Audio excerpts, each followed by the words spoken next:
Bénéficier d'une fiscalité avantageuse, c'est un atout considérable pour votre entreprise.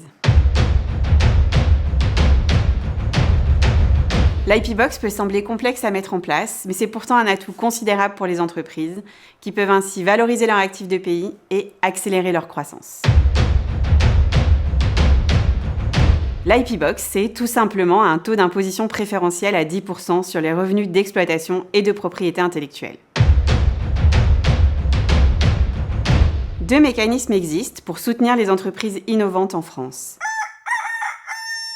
Tout d'abord, le bien connu CIR ou CIR ou Crédit d'impôt recherche et sa déclinaison, le Crédit d'impôt innovation. Il vise à soutenir les efforts en phase d'investissement, même lorsque les entreprises ne payent pas encore d'impôt sur les sociétés. Le second, plus méconnu, c'est l'IP Box. L'IP Box permet aux entreprises qui payent de l'impôt sur les sociétés de réduire la note grâce au taux réduit à 10% sur leurs revenus de propriété intellectuelle. Il ne suffit pas d'exploiter un brevet pour en bénéficier, mais bien de percevoir des revenus afférents à ce brevet. Autrement dit, il ne suffit pas d'exploiter, il faut céder ou concéder. Ce sont les résultats générés par les redevances de licence, de sous-licence ou les plus-values de cession sur actifs incorporels qui rendent éligibles à l'IP Box.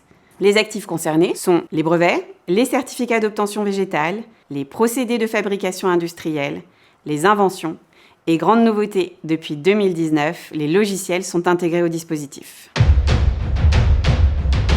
Alors en pratique, il faut identifier les revenus éligibles, puis identifier des actifs, familles d'actifs ou de services, plus particulièrement pour les éditeurs de logiciels. Enfin, nous déterminons un résultat net bénéficiaire qui sera déduit extra-comptablement du résultat de l'entreprise afin de bénéficier du taux de 10%. Après, ce résultat net sera éventuellement pondéré par un ratio d'assujettissement, le fameux ratio Nexus. Nous rentrons dans le cœur du réacteur de l'entreprise pour appréhender toute la richesse de ses actifs incorporels et les valoriser par la fiscalité. 1. Anticiper. Anticiper pour opter au bon moment. Pour profiter de l'IP Box, vous devez être bénéficiaire et choisir les bons actifs générateurs de revenus. 2. Sécuriser.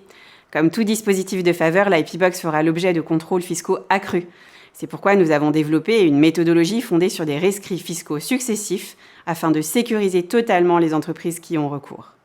3. Prospérer. Bénéficier d'une fiscalité avantageuse, c'est un atout considérable pour votre entreprise afin d'accélérer sa croissance et soutenir le développement de nouveaux actifs. Pour réussir, évidemment, nous travaillons à plusieurs mains. Le chef d'entreprise, le directeur ou le responsable des nouvelles technologies, le DAF, l'expert comptable, le consultant expert en innovation et bien sûr un très bon avocat fiscaliste.